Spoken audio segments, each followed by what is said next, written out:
So anyway, this is sponsored by the C.S. Lewis Institute. We got their pamphlets here. I think I gave one to you ages ago, but it's there. First Saturday of the month is when we have our lectures, and you guys are all invited to them. So the idea behind what I've been studying tonight actually came from this book. So I got books out here so I can reference them. It came from, not from this book specifically. I had a conversation with a friend of mine named Dana about the band Tool, and I want to talk about what's so appealing about them, because from what I understand, his lyrics are always about positive and branching out. Like in the song Lateralis, he actually talks about swing on the spiral of our divinity while still being a human. Like, keep going out and branching out. And then he has a passage in here which says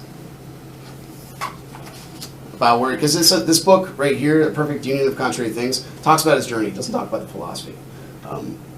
That book by not by Trent Reznor, but about Trent Reznor, The Downward Spiral, talks about the philosophy, and that's more nihilism, which is kind of interesting. So he talked about, he says here about Maynard, you tap into pure emotion of where you are, also the broader picture and the Joseph Campbell of it all. His collection of Campbell and Young held a prominent spot on his bookshelf. On rare nights when the parking lot was quiet, lay in his bunk, read of the characters that populated dreams and legends, kings and peasants, giants and gnomes, gods come down to earth in the guise of serpents and great birds.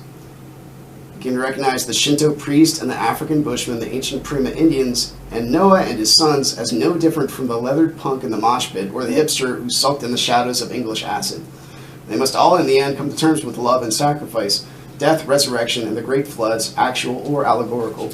The Great Equalizer was a story repeated across time and borders that each embarked on the same hero's journey, faced the same perils, and suffered from the same heartbreaks on their way to enlightenment.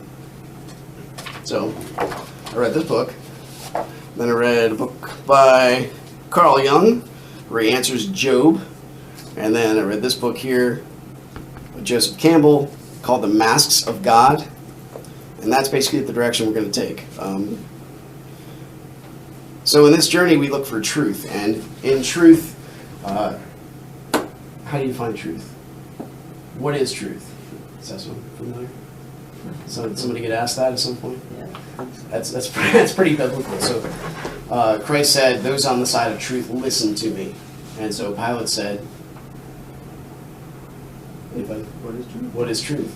And then he walks away because he doesn't really care what the answer is. It's not important to him. The people out there are, and he listens to them more so than the truth. Does that sound politically relevant to today? We have policies being made based on public opinion as opposed to what is actually true. And so how do you find truth? The shortest answer I have for that, how do you find what is true, is you use your best evidence. And the definition of truth is usually, I would say all the time, when narrative and reality touch. And that's how you find truth. You say as things are, instead of trying to twist it. And so we start in Genesis, just to get like a basis of where we are. It's just the first 4 verses. In the beginning, God created the heavens and the earth. The earth was without form and void, and the darkness was on the face of the deep, and the Spirit of God was hovering over the face of the waters. And God said, let there be light, and there was light. And God saw the light, that it was good, and God divided the light from the darkness. God called the light day, and the darkness he called night. So the evening and the morning were on the first day. I read through verse 5. And so we get a lot of stuff out of these first 4 verses. I get a lot of my philosophy out of these first 4 verses. Because you get models of reality within reality. So you have God, who you can look at God as like the abstract law, because even before the Big Bang, all laws break down, because we have no idea what it is. And it's not even a bang, it's more of an expansion, because it moves so fast, and the laws, how they just form, are almost beyond comprehension. So you have God is like the abstract law that can make any law he wants to. And then you have the Spirit hovering over the waters, which is reality itself. And so you have reality and the law, and he extracts out meaning from that, and he forms the Spirit into something. So there's 2 parts in the Trinity, and the third part is the middle. How does one thing talk to another thing? Language. So Jesus says, You know, in the book of John, in the beginning was the Word, and the Word was with God, and the Word was God. That's where Christ is. He's the language. He describes himself as language, communication. And that's where a lot of things tend to go wrong with lack of communication. We also see the masculine and the feminine in here too. But we had a guy talk to us he ministers to Muslims. He's writing another book on it, saying how. Let me back up a little bit. So, with this part here, we also get definitions of what is good. So God said something, it became what it is, and it was good. So that's our definition of good. So then by, I guess, comparison, what would evil be? Everything else. Everything else. So usually good is just like a thin stream up here. It's pretty easy to see. Because things can get bad, but they can always get worse. And you're always trying to work your way back up to a place where, I guess we could call it nostalgia, right? Where things felt a lot better back then, because that's where good was. So we want to try to get back around there. The hero's journey that he was talking about, it's actually posited by Joseph Campbell later, and it's more of Occidental philosophy. It's on the Western side. So what it is you're a hero on a journey, you get called, you have a calling, and then you have a helper, and then you're under trial and you actually die, or at least you get changed. But then you can read this in Christ's life too, then you come back with atonement, and you come back with a new gift, and you actually get back to where things are good, but they're not the same. That's like the hero story that's prevalent in our lives all the time, and it's prevalent in a lot of the myth that build us. So that's where I get a lot of the truth, because these interactions that we have, you can see this a lot, especially in the political world. I think it's ironic how they call it progressive and conservatism. Because one of this side over here and this side over here, now they more likely these days define themselves by what they are not, as opposed to what they are. They don't talk very much, because they say, I'm just not that, vote for me, instead of actually communicating, making things right. So they go the opposite direction instead of communicating. So those are a couple, that's like the ground rule of where that makes the most sense as far as interaction goes, specifically with like me and my wife or any other person, because you hold each other accountable by how you look at each other, especially when it comes to the male and the female traditional interaction. So men tend to look at women for their past, their innocence, lack of promiscuity, how they take care of themselves. That's the image, and the image from the past is usually read like a parent. And men look at women roughly as like a judgmental force of nature, and that's the image that's like put on us as agency, and we have to get through that image in order to get to the actual person. We have to forget that image is there. And women are kind of like a little bit different, because they look toward the future when they look at a man. Not necessarily how much money you have, but can you bounce back? Can you take care of me? Are you going to be a protector? Are you going to be there? Are you reliable? So that's the future. And we can also look at that in the negative too, because the ultimate antisocial behavior for usually females is reputation destruction. That's how women fight each other, less in the physical, and that's destroying your past. And then men, usually antisocial behavior to the extreme is what? Physical. And you're destroying their future. That's what physical abuse does. So we can look at it in the negative too.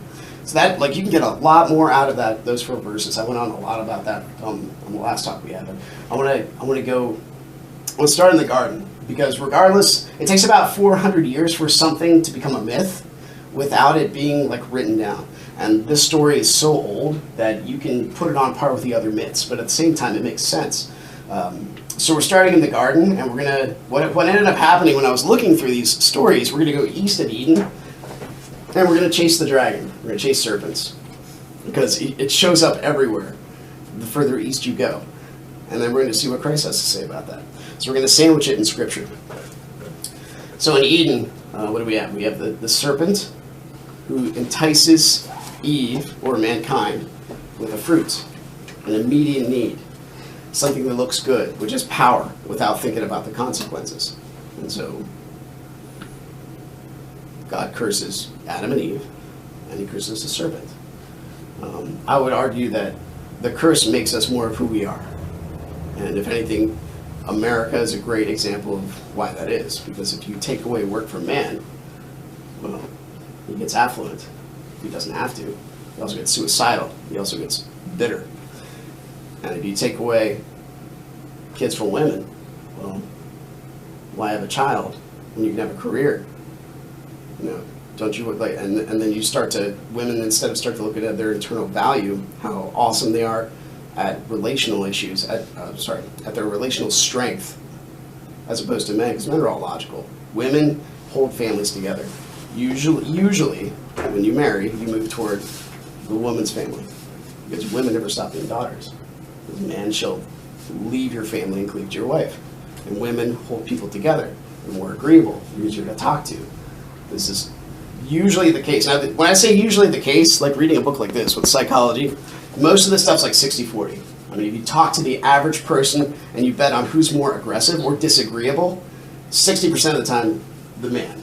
It's 60-40. It's enough of a difference, though, to be distinguishable, and we get to embody these things.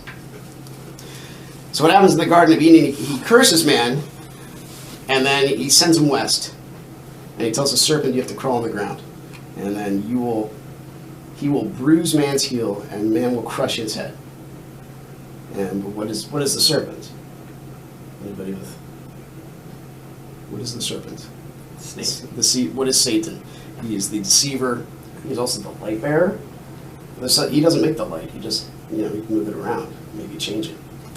Kind of like, all these things we have in our pockets, little bearers of light that can alter our thoughts, which is interesting depending on espionage, right? What we're exposed to. But he remains under our heel. He remains by our heel. And the thing that really gets me is like I try to expound upon these things because and Nietzsche actually helps out with thinking like this, because Nietzsche was a guy who's a professor like age 22, and you don't become that. That's a gift, and then you have to pursue it. So he was also passionate, and he says things that are extremely like proud and brazen. He'd say stuff like, "I can say more in a sentence than some people can say in a book," and that would be true, because he would say things like, "God is dead and we have killed him." He wouldn't say he isn't the one that made it happen, but he was talking about he was talking about the 20th century beliefs. Once we dissect and destroy what we have built our thinking on, how bloody mankind will be to himself without a transcendent perspective. God is dead. We make our own values. Up is down, left is right. There's no line between the horizon and the land anymore. And that's all from like, God is dead, we have killed him. You understand? Like, he was also extremely sick. So he'd spend like a day or two in bed, get up and barely be able to write all this time he was thinking and putting it into a sentence. Christ is, I would say, more than this, because we get things out of Christ like, give it to Caesar what is Caesar's, and give it to God what is God's. So now we have separation of church and state 2,000 years later, and it's working better than anything else man has thought of. And there's something to that. That's pretty crazy.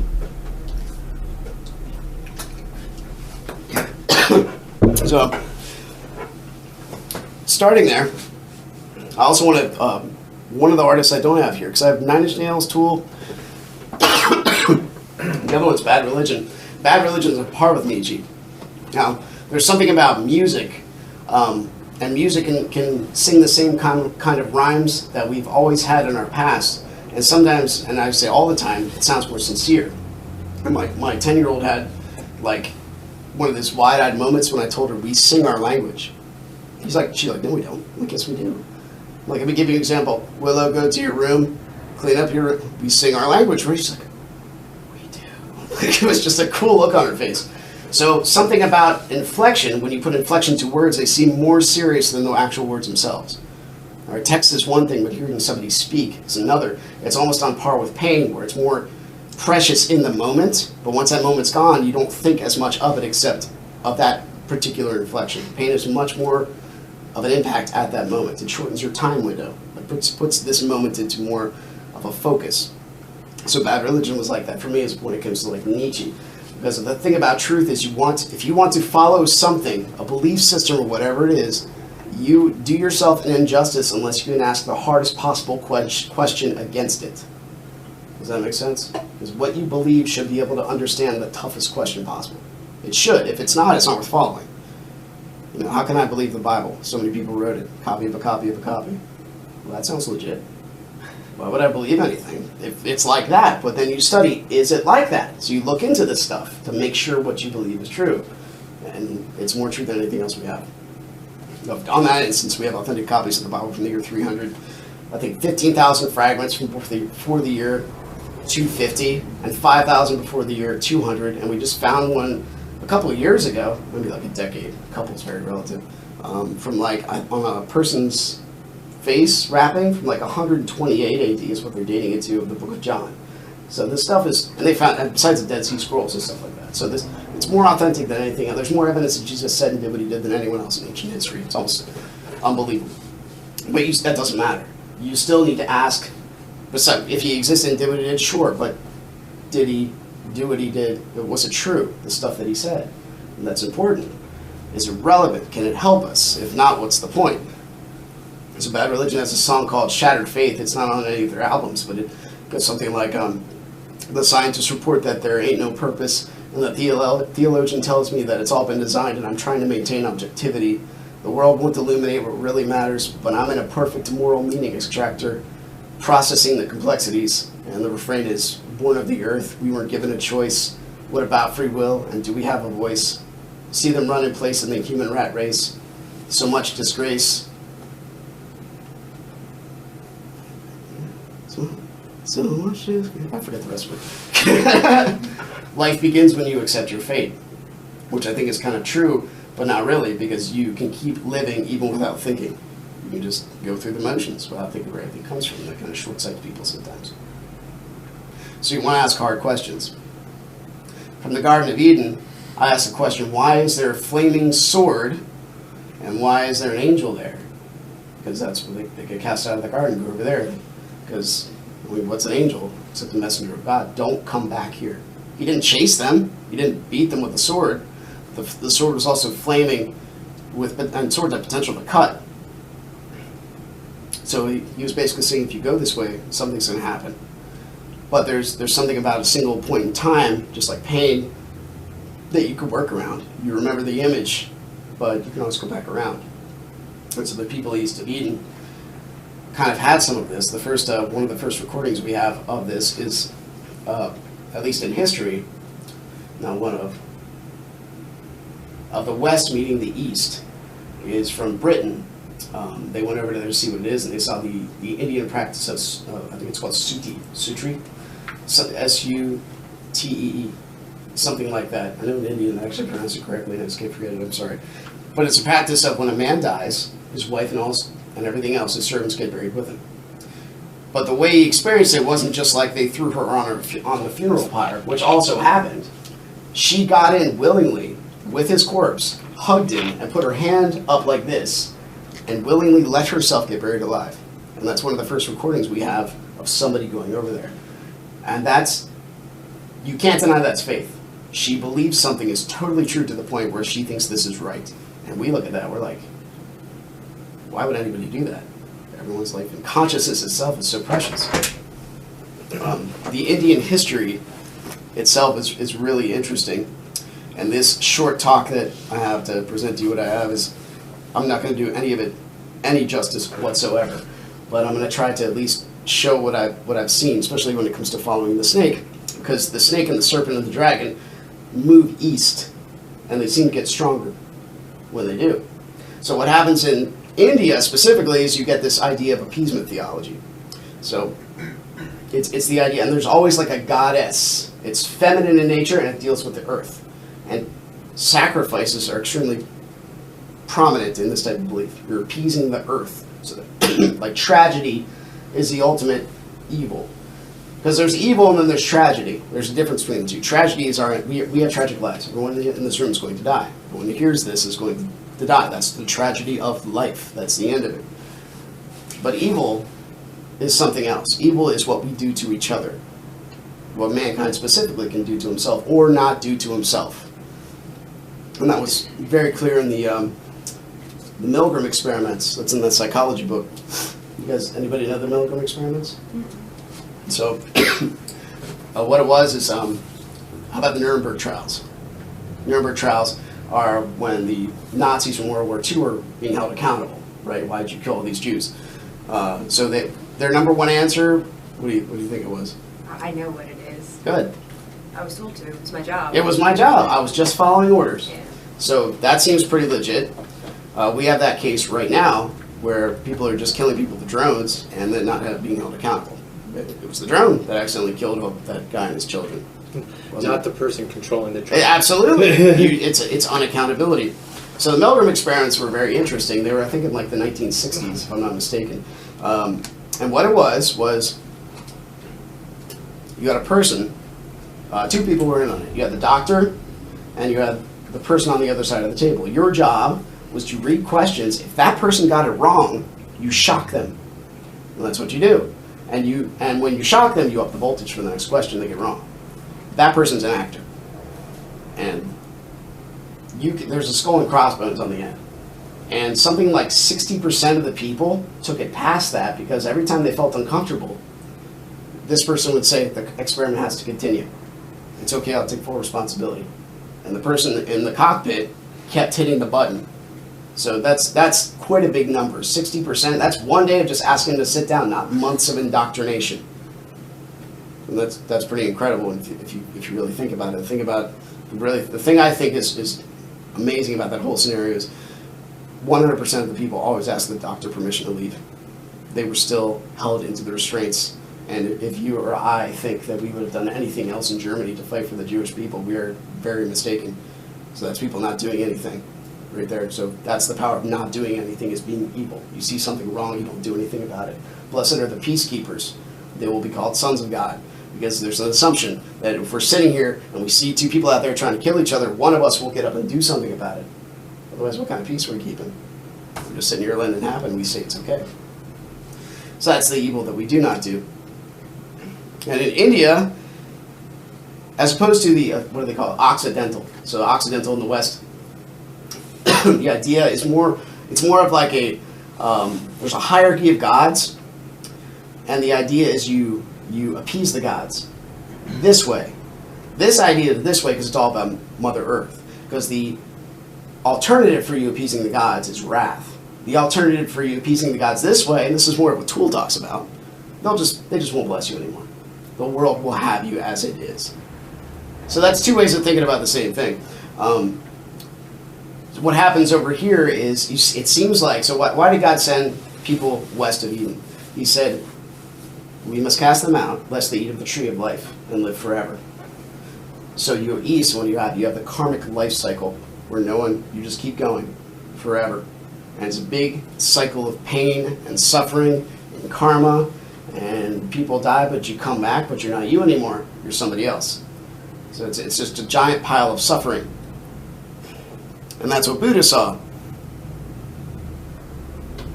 But with this, you also lose definition of a person. In every, like this is Jainism. Where was it? Mixing my books around. This is a giant depiction of what Jainism looks like. You're just part of a body. You can look at you as yourself being a cell in a body, and as just a giant. You might go to heaven, but you'll come back. And it's a giant cesspool of suffering.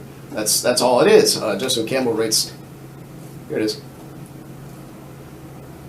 It's very uplifting.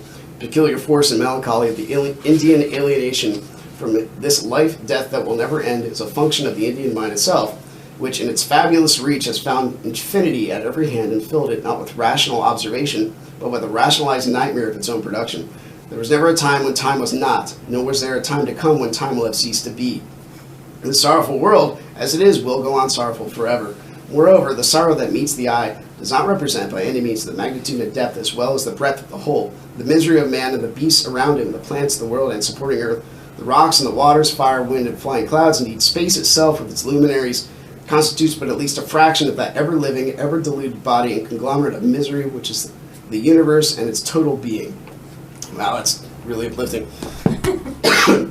So just a short history on the Hindi faith over in the East. They didn't start out with like 3 million gods, or however many, 2 billion or whatever. They started out with only a couple. Then they had the Aryan race come down, and it was very easy after that to have like the caste system kind of delegated. So what happened then is they literally were to the point where they were having children and raising them and selling them just to cut off their body parts and run them around town just so they would have a blessed crop. And they would rub the blood on and you could read about this stuff. It's extremely terrible, but you lose definition. So obviously, because they were born here, well, in their past life they committed a sin, so they just deserve it. And if you help a poor person, even today in that country, you're actually doing them a disservice because they cannot pay off their karma unless they are poor to the rest of their life and die of that disease. That's pretty terrible, and that's not being a peacemaker. And if you guys have, I mean, this is also interactive. So if you have something you want to add to it, like it's pretty cool too. If not, it's fine. No, it's just every time I read in or hear anything about the Hindu faith, it just makes me wonder. Oh, dude, it's not the Hindus. It's not only the Hindus; it's the entire world. Right. Well, no, it just makes me wonder where their culture originated. Like how, what gave them that idea to have all these. Like, what where was did it that come happened? from? We have experience that's written in our Bible of interaction with God on Earth. What kind of interactions was going on with a blue god with multiple arms and Vishnu and Shiva. Yeah, Shiva's especially evil. Shiva's especially evil. Oh my gosh. I just So that's where you get the cutoff. So the idea was man was so on point and connected with his purpose, and then the idea of good and evil came by, and that severed the direct connection. And as far as I can tell, the knowledge of good and evil is all about knowledge of vulnerability. You are vulnerable, and you can see it in your neighbor now. You didn't have to see this before, but then you can also know the future a little bit like God. So now, instead of a squirrel who just kind of knows what to do and dig a nut whenever winters comes by or whatever he does, now we have to think, we have to plant crops, we have to sweat, we have a purpose that's tragedy and located in this life, but there's also the snake in the garden that's a snake within us we have to fight. We have to deal with that, and the snake in our brother, because who knows what they think. So that's when language might have come about.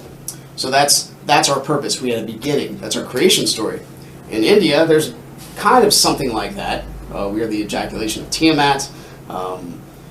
There's the fighting of the great gods, but none of that's really kind of set in stone. Once you get into the whole Krishna philosophy, where the whole sexuality is just desacralized in the Eastern culture, one of the things you can notice about the entire world history is its direct relation on how the feminine is treated is how stable the country is. So, like in Iraq and Iran, it's Sharia law, let's be specific. So that's government and the law and the Quran and the Hadith tied right here. So whenever they're married, both lose. And this is very much true in like the Catholic faith. They lose. You need to have them separate, separation of church and state. This is the underpinning, the theological belief, and this is the governing part. This makes this possible. Once you get rid of this, well, that's China. So what happens is in that country, so the women are stifled. You have to wear clothing. Don't reveal yourself. It's not on the man to control himself. It's on the woman to not even be there. And that's why you didn't see any women running when the Afghanistan stuff happened, because they would have been trampled and beaten to death, and no one would have cared. No one's going to be there to save them. It's not cultural to save them. It's cultural to save the men. Men are important. So that country's not grown since like the 13th century mentally. They're still there. And that's when that law was touched, their governing law. And then you have America, which is also on par with India at the time, but not quite, because India was just a giant mess when it came to their sexuality. But the feminine is desacralized. And what I mean by that is, and this is something that every single woman has inside of her, there's literally life itself inside of you, that potential. That is so deep and so amazing. And when you treat that image and life itself as it's nothing but something to be used, well, there goes anything that's sacred. And is there any really wonder why people are starting not to be able to tell if they're men or women anymore? Sexuality is getting flipped all over the place. Nothing's sacred. So that's your grounding. When things get desacralized, it's hard to have any foundation to build off of. And this is very apparent when the Muslims like raffle stomped from the year 500 to 1200 all through India, and India couldn't manage a single army for longer than 5 minutes. They just got obliterated. That's one of the major things that funded their empire. So they went over years to like the Ottoman Empire. That still is a very short service, but that's where they were. You lose the sacralization of people there. So then the serpent shows up in some of their myths, which is really cool. So I'm actually going to read from this a little bit more than I thought. But he's in here 3 times, but I think I just marked the one. Not that.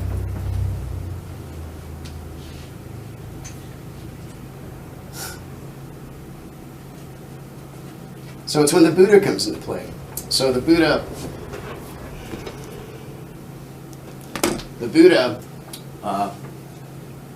rough history on him is he was a child who was kept from seeing any form of suffering whatsoever, and disease and death. And he had all these wives and concubines and all this other stuff. His father didn't want him to see death. And then suddenly he was on a journey, he saw 3 specific days. He saw somebody that was diseased, that was poor, and that was old. Something like that. I might be getting the second 2 confused. But so he saw 3 different tragedies of mankind. It shocked him to the core so much that he learned that all life is suffering. And that's because he had that upbringing the entire time without seeing it, and then suddenly it's shocking. And that's also Sleeping Beauty. Because what happens in Sleeping Beauty, the Disney version, anybody, you guys seen that? Mm-hmm. No? Oh my gosh, that's okay.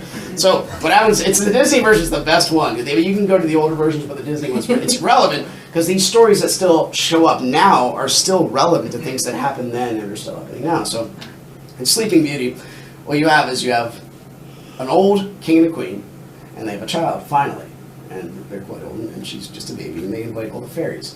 And they invited this fairy says, you're going to have a beautiful voice, you're going to be the prettiest girl in the land. But they forgot to invite Maleficent, the powerful fairy, who is malevolence and I forget what the scent stands for. But anyway, it's a combination of 2 words that are in the negative. And the first they're like, oh, we forgot to invite. You don't forget to invite the most powerful fairy. You don't. So they try to apologize, and she said, okay, well, you know what? On your 16th birthday, she's going to prick her finger on the spindle of the spinning wheel and die. And then she leaves. Because she was upset, you didn't invite me in your house. So there's 1 fairy left, and she says you won't die, you'll just fall asleep. Okay, that's pleasant. So what does the king do? He orders every single spindle in the entire galaxy to be burned. So that way he can stop the prophecy from happening. And they take her, and they put her in a forest with all the fairies, where she's protected. The animals are literally singing songs to her. Yeah, that happens. So what happens is Prince Charming comes by. What a neat name. She instantly falls in love with him because she's never seen a guy before. Doesn't know how to deal with him. He leaves because he has to go take care of some business or something. She immediately falls in like PTSD. It's her 16th birthday. Magically finds the only spindle in existence, willfully pricks her finger on it, and falls asleep. Because why would she want to wake up? Her love of her life just left. Why even do that? What's the point? And that's the same thing. That's like the feminine version of Buddha. And I think that story goes a little bit deeper because there's a lot more in there, especially about the feminine, when it goes to Adam not being able to find a mate. So that assumes that Adam and Eve were kind of here. And so everything was internal that Adam would deal with. So you name all the animals, now what? Got nothing to do. So you sit there and you brood. That's not good, for men especially. So it's something about extracting the feminine out so that your interactions are actually in reality, and you're bouncing yourself off yourself. That's the concept of Eve being made from the body of man. Yeah, I would say less of this is. I mean, it's a myth. You can take it for what it is and say it actually happened. That's fine, or you can say it didn't have to happen that way specifically. But I think that's the allegorical sense. You extract the feminine out of the masculine, so the masculine is now the agency. And it takes a bit to unpack this statement, but men are always in search of perfection. Women are always in search of completeness, and we can never find it. But it's the interaction between the two that actually make us better versions of ourselves. And our children see this. They don't see us split, they see us communicate and work things out. The myth I was brought up on was men have 1 less rib bone because of Eve. Okay. The rib bone was taken from man and given to woman. No, I heard that. That was the. Yeah, I heard that too. Yeah. And that's maybe a Sunday school version of it too. And that's I like the saying that's because they're supposed to be at our side. We are complementary. We don't have life inside of us as men. So the thing about women is they're also statistically, again, the 60-40 thing. They're usually more neurotic and they're more self-conscious. So that means they think negative thoughts and they think about themselves more often than men do. I mean, I've seen relationships where this is completely flipped, and that's fine. Yeah. And it works. It usually works out. People kind of are attracted to like the opposite it's very interesting, especially when you look at IQ and the IQ balances. Like men have the extreme smart and the extreme dumb, and women are like so hardcore in the middle. It's ridiculous. It's just really cool when you think about it, like how much they just match up. But we are more alike than we are different. We always got to keep that in mind. So the other thing that women do to men is, and this is Eve offering the apple to Adam, is women make men self-conscious because, well, there's an image there, and you can look at the beauty of woman as like a judgmental force of nature, and that's also the dragon that Prince Charming has to fight to get to Sleeping Beauty, because Maleficent turns to a dragon then later on in the story, because the image of a judgmental force of nature can be very scary, but you have to get to the beauty behind it. And sometimes there's for a man, I don't think women understand this, but then there's a lot of things that men don't understand about women, so I guess it's kind of fair that way. But there's sometimes such a judgmental force that, and I was talking to two 20-year-old guys the other day, like, and they were talking about being very promiscuous all the time. I'm like, it doesn't matter. There's sometimes such an image there that you can't even talk because it affects you that much as a man. And that's interesting. It's like, yeah, that's weird. Like, why not? Why can't it? You have to fight the dragon to get through to the beauty.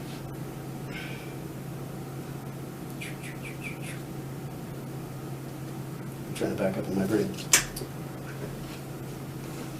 So you have, so women make men self-conscious because there's something about a woman when she says to a man, "You're okay as a friend, but I see no reason to have your DNA propagate into the future." And that will crush a man. Like, at least it crushed me. She does it to me in the middle of the grocery store. Oh my gosh. Are you sure you don't want anything? I told you no. Or I told you what I want. Are you sure you want this? That's not what I mean. I'm talking about the courtship policy.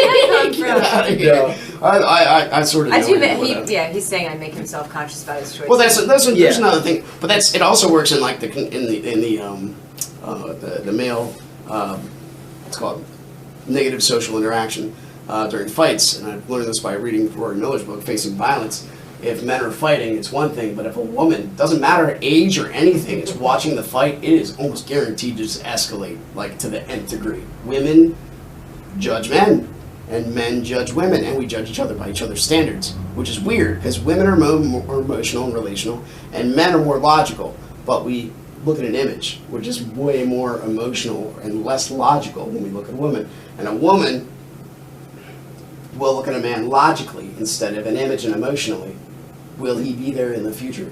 That kind of thing. So we kind of flip when we look at each other. We judge them by their standards, and we hold each other accountable. Again, this is the first 4 verses of Genesis, because you have the logic talking to reality itself, and if the logic pulls in a certain direction, gravity doesn't work a certain way, well, there goes the entire universe in the creation process. At the same time, this better be functional and beautiful and purposeful. Otherwise, what's the point of the abstract creation? You'll never get to it. I mean, you can also look at this as like the past and the future pulling the past along with it. That's why I think whenever they mention the face of God in the Bible, they're talking about the past itself, because the past is etched into reality that cannot be changed. So anyway, Buddha saw all this stuff, because this is where we were going to. Buddha saw all this stuff, and he's like, well, I want out. Because the idea was east of Eden, they ate from the tree of life. So life just keeps going. There's no death. And if you look at all the hell circles, the interpersonality is just not there. They talk about people being in hell, but they're just people. In Dante's Inferno, you maintain your identity. Same with, even in the Hadith, the Muslim version of hell. Same with the Bible, Lazarus, right? He's in there. You maintain your identity, but as you go east, you don't have that anymore. There's no more identity in hell. You're just a thing that's suffering. So that's really weird. And so Buddha's like, I want out of this. So the only way out of life is death. Spiritual suicide. How else are you going to... And it's not heavenly attainment. It's literally opting out of existence. So if anybody tells you they want to experience the bliss of nirvana, they have no idea what they're talking about. Because it is literally void of nothingness. Like, you're just not a thing anymore. That is what Buddha wanted to be. Not a thing anymore. And he wanted to share that with other people. Which is very weird. Okay. So then we have, this is the first, this is, there's different versions of Buddha. There's a couple in here. I just want to read this one. since that would be hard to find today. So it's a Mahadira taught a doctrine about Buddha. Spanish form had been Jains, followers of the teaching of an earlier savior, the Lord Parshva. Symbolic animal had been the serpent, because at the moment of his achievement of perfection, standing absolutely naked in an upright posture known as the dismissing body, having pulled out with his own hands every bit of hair and torn out by the root every impulse to exist, he was attacked by a demon, but protected on each side by an immense pair of cosmic serpents. Then it keeps going on for a while, and Mara's in there. So some of the earlier gods. I know I was talking a little bit about why the Hindu beliefs had all these millions of deities. They only had a couple, but one of the reasons they have them is because first off they take everything in. That's what happens when you desacralize the feminine. You take everything in. Nothing's guarded.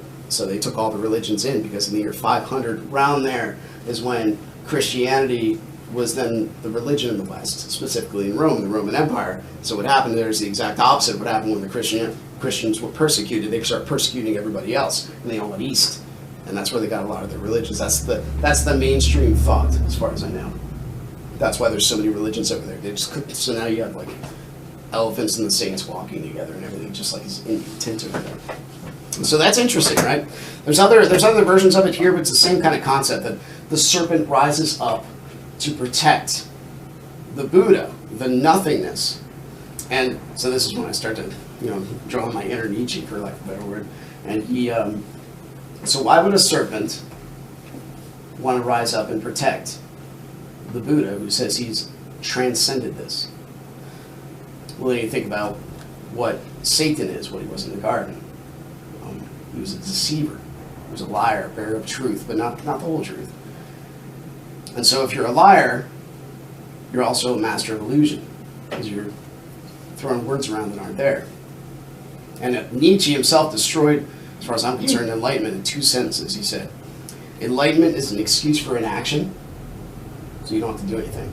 I'm looking for enlightenment, or I'll stay in my house and just pray. You have to go out and do something. His biggest critique against Christianity was Christians forgot that Christ said more words about what to do here and now than he talked about heaven. Like, almost zero relation between... He talked about heaven, yes, the kingdom of God, but he talked about how to live here first. And his critique against Christianity was they forgot that, like, en masse. So he said, enlightenment is an excuse for inaction.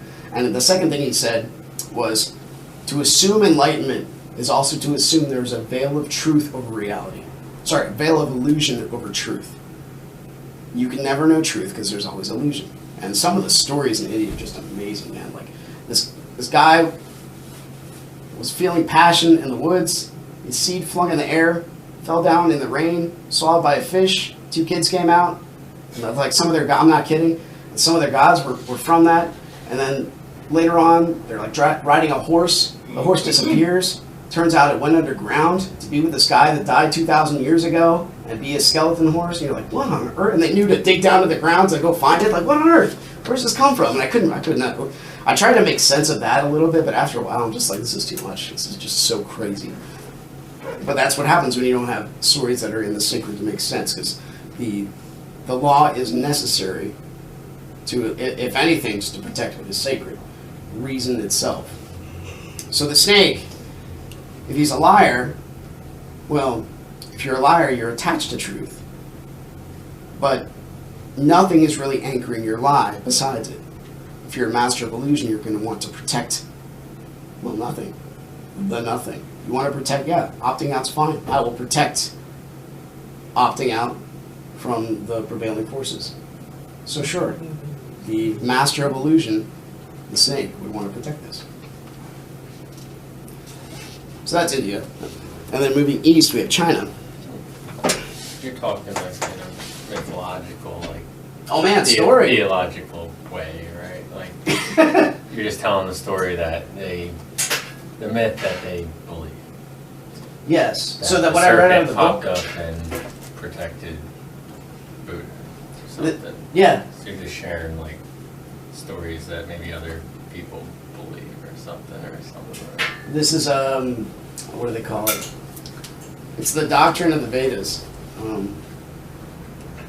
But yes, this is a major prevalent belief, and some of the stories that are written around that time, and this is just one of them. There's two other ones at least in this book, so who knows how many there are. There's like one of the first pictures in this book, and this is a good author to read because he reads about the evolution of religion, writes about the evolution of religion. Okay, yeah, I was curious his stance too, like. He is with Carl Jung in the point where he believes that all ancient stories are myth, including Christianity. So he puts them on par with it. Carl Jung does the same thing. But it's still interesting. People are taking this stuff seriously. Think about Carl Jung and Freud. The reason they split is because Freud immediately said, because there is no God, all these stories have no value whatsoever. And Carl Jung said, no, these built us and how we think. These are serious stories, and we need to pay attention to them. So that's the difference between their lines of thought. That's why I think Carl Jung's a little bit better to read than Freud, if you want to read it. But there's another picture, the serpent power in Indus Valley. They're on the outside protecting the king. I mean, once you start to read about the meshing of like plant worship, which is the thing, the Buddha tree, like that gets just totally weird. So then you go to the east, because plants come out of ladies, and it's just such a freaking debacle. And you're just, I don't know. But that's a testament, just like the lady that did this and let her suck her bird alive, about what indoctrination of belief can do to you. If you think, or at least know something is true, you're going to follow it. If you know it's true to the core of your being. Mankind kind of woke up around, I'd say, around 3000, 2000 BC. You could see this in like the ancient Egyptians. And I'm not trying to attempt to say I'm a scholar in this stuff. I just kind of like reading a lot of books. I'm sure people can probably correct me on a lot of this, but especially when the Egyptian king used to be sacrificed every 30 years, willfully. Well, then suddenly one kid woke up and said, I don't really want to die. So he just changed his garment and made that a thing. And it was just like, and then like all of humanity kind of the same way. Like you see you can see this also in like the year 500, because that was when the year like Confucius came about. That was also in the year, what else? We have Socrates, but you have a lot of prominent figures across the world that are recorded around the year 500 BC. Zoroastrianism came about. And Zoroastrianism is on par with Gnosticism, which means the flesh is terrible and the spirit's good. But it had an ideological perspective. It went up. It went to the future.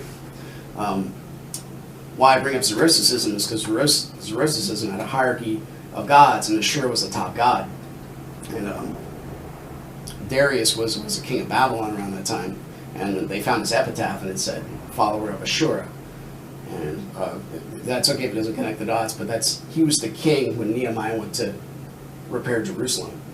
So because he took that different type of belief in the positive instead of the appeasement philosophy, that I think that's one of the reasons that Nehemiah was allowed to fix Jerusalem. That was really kind of neat. So in China, they have no creation story. They burnt their books around the year 280, 240.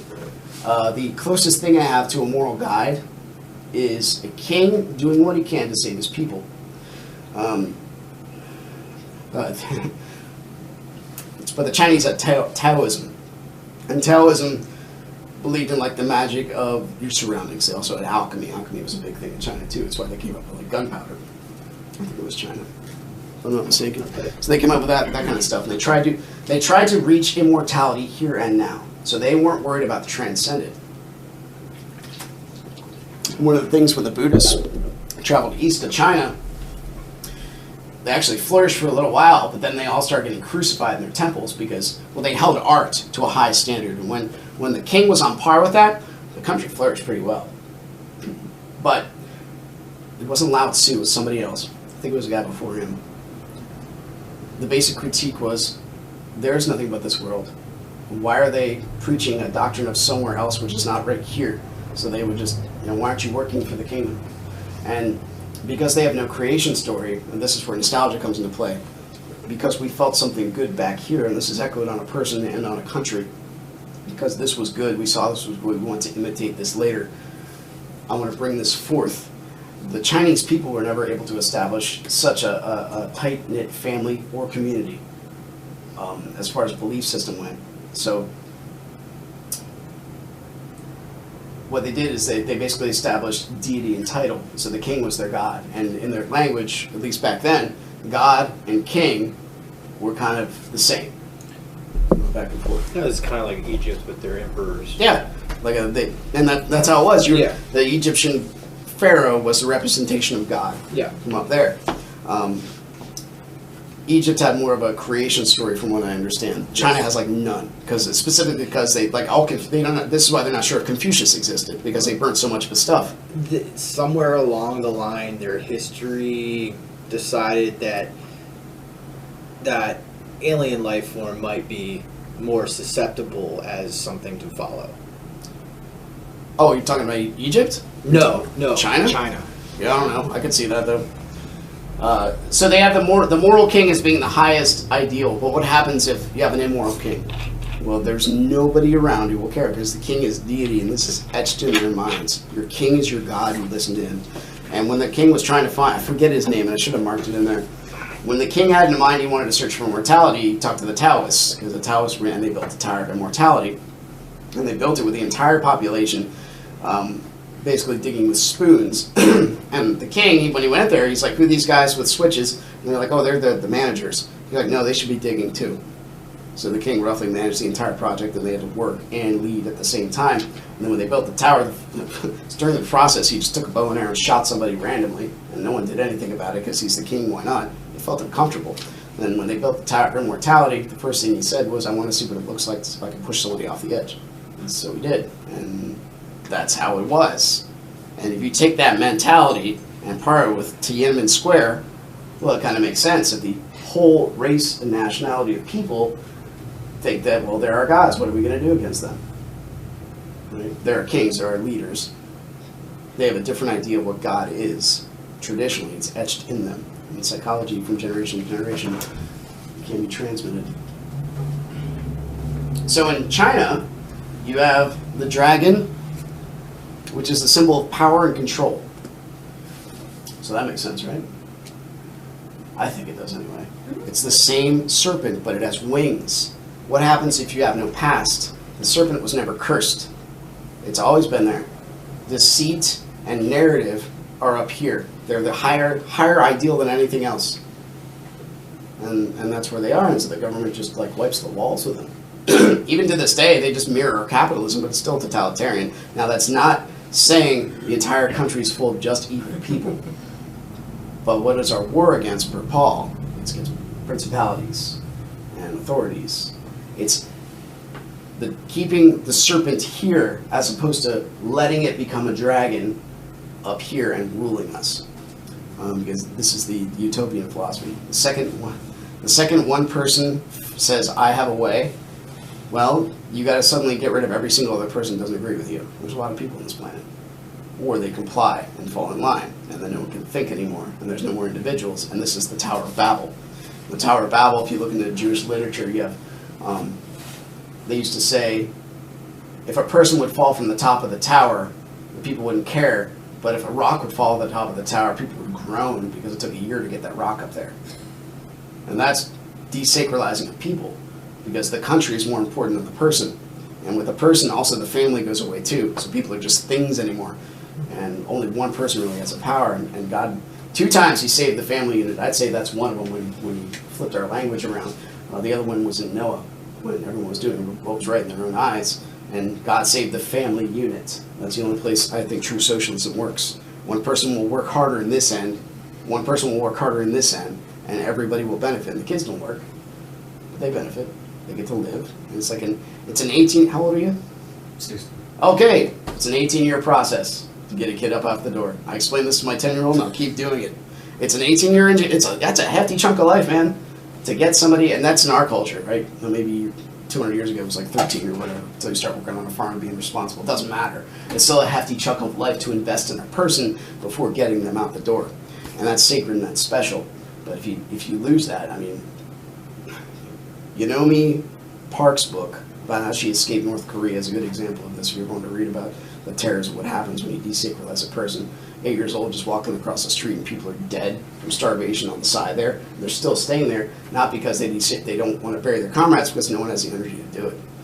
That's pretty crazy when you think about it. So that's the dragon in China. You move a little bit east and you have Japan. Japan is probably the most, if you look at the evolution of religion, they're like almost the most innocent. They believe in a lot of the spirit of. So in their creation story, which is just completely wild, not as wild as India, because that's just weird, but it's wild. It's like it kind of makes sense a little bit. So they have, when they call themselves names, they don't say, okay, my name's Chad. That means good soldier. I would say my name is good soldier. So, and they have names like this today. Their names mean what they say. So they have the woman who invites and the man who invites. And based on their actions, they create spirits.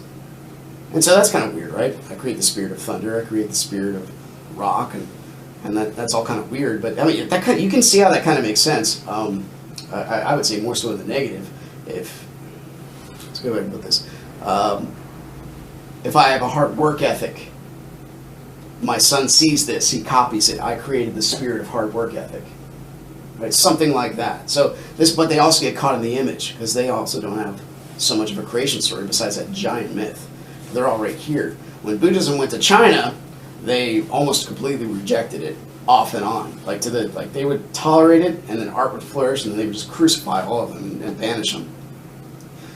But their acknowledgement was life is suffering. When you got over to Japan, it was more, Buddhism became more of just the knowledge of suffering. You're not trying to opt out. You're just knowledgeable about the suffering of the world. And so that became more like whenever you have a funeral, you go to a Buddhist. Whenever you have a wedding, you go to a Shintoist because they believe in the spirit of. This is also why image is important. So it's always about the image. So if you lose in a battle, you commit seppuku. And he talks about, there's a detailed account in there, and there were tears in my eyes when I started reading it. It is, because they are so drawn in, like a teacher, so drawn into being that if they violate that, they are no longer a person. And they demonstrate this in their lives by either just quitting altogether or committing suicide. It's extremely terrible, but they're caught in the image. And it's the same kind of thing. Well, when you get to ancestor worship, it gets kind of complicated. All this stuff's complicated. But it's still the spirit of your ancestor. It's not them. You're still just living right now. And so when you get to the east a little bit more, there's the dragon of, it's more strength and wisdom. So wisdom is still, the image is more important than what's underneath. It goes above. It starts to flip a little bit where the serpent and the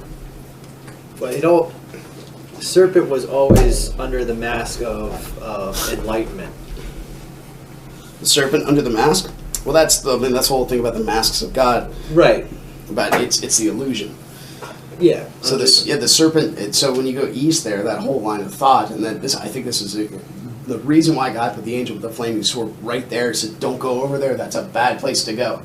You don't want to eat from that tree where you think everything just keeps going. That's not a good way to live." So anything east of the sword was evil. Roughly. So don't put that hard line in the sand. Yeah. But it tends to be the more east you went, just because they have that karmic philosophy, and then you get rid of the transcendent, the further east you, because at least karma has something you'll just keep coming back. Then you go to China, there's nothing. Right. It's completely secular, from like almost the dawn of their time. Boom. Japan's the same way, except they have a little bit of a story, but that's not the point. Their life is still way much in the image of the now. Where does that split then? Because the further east you go is in America. Oh yeah. Well, I mean, there are you're right. There are similarities between the Shintoism here and the Native American Indians that are in America. So there's something about that. I haven't studied enough of that to know. I do know some of the terror and atrocities that happen. Like when people say that this country is founded on racism, they have not read any human history. The more you read about what we have done to ourselves, the more terrible life is, and you are way more thankful about where we are right now. It is extremely terrible what we do to each other even now.